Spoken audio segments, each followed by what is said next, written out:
Good afternoon, I'm Sean Yao and this is One News Now. Leaders of the Senate and Congress each touted their respective outputs before Congress adjourns on June 2. Among them are the approval of some of the Marcos administration's priority bills.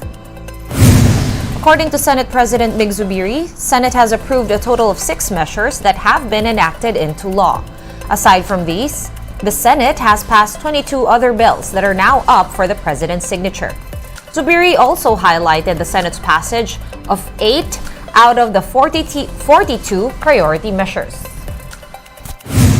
A highlight among our accomplishments is our approval of 8 of the priority measures of the administration. Of these, 3 have been signed into law: the SIM Registration Act, the Act postponing the barangay elections, and the AFP fixed term law. But while this scoreboard shows the quantity of our output, it cannot even begin to describe the quality of each. True to our tradition, we do not agree to proposals without discussion, nor embrace ideas without debate. We approve before we approve. We do not trade scrutiny for speed. Meanwhile, House Speaker Martin Romualdez touted that the lower chamber approved 33 out of 42 priority bills.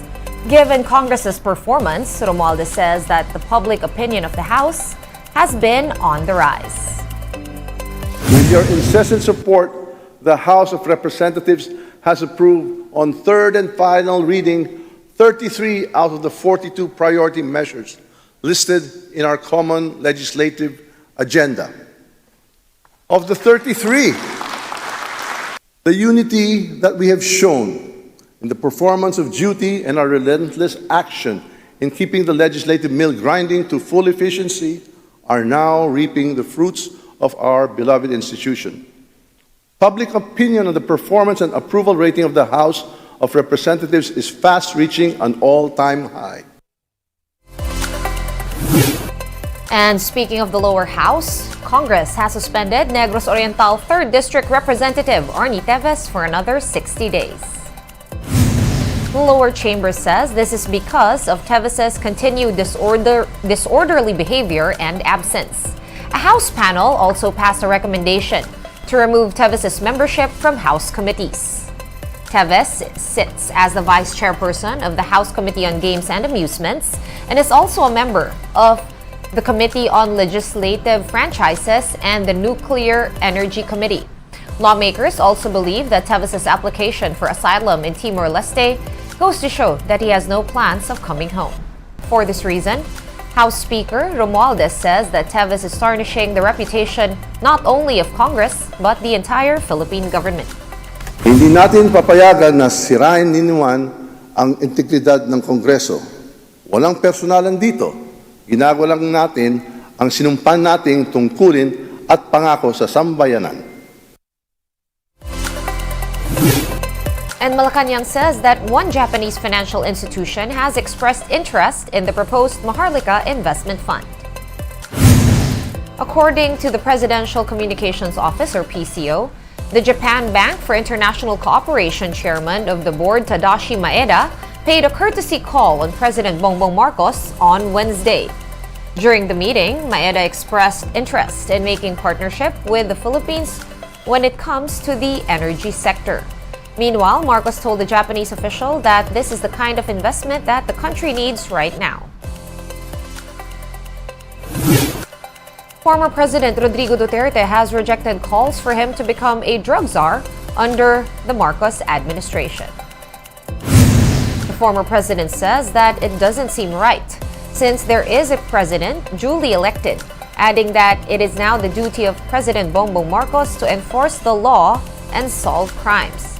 Calls for Duterte to be the drug czar came from Senators Bato de la Rosa and Bongo, as they believe that drug syndicates could be reduced under his watch. For his part, Police Chief Benjamin Acorda Jr. says he would support this move. Time to take a quick break. One News Now. We'll be back with more stories after that. Stay with us.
You're still watching One News Now. I'm Sean Yao.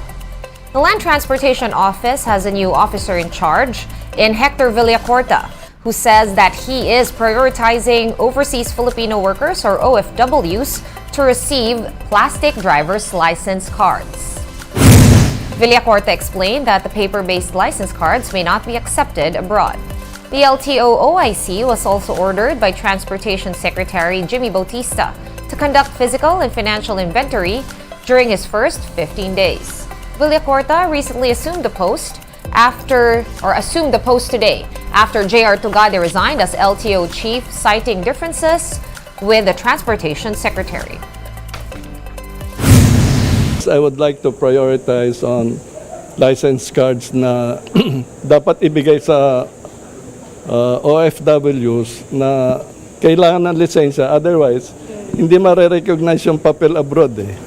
So we'll prioritize with the OFWs.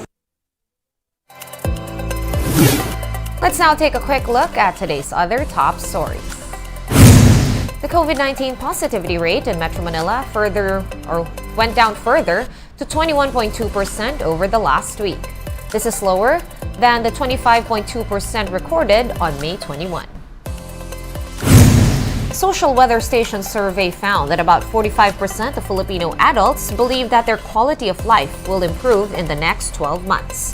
Meanwhile, 42% think that life will stay the same, while 6% believe that their lives will worsen. North Korea's attempt to put the country's first spy satellite into space has failed, and the rocket plunged into the sea after the launch. Pyongyang says it will conduct a second launch after finding out what went wrong. One News Now will be back at 3 p.m. I'm Sean Yao. We are One News.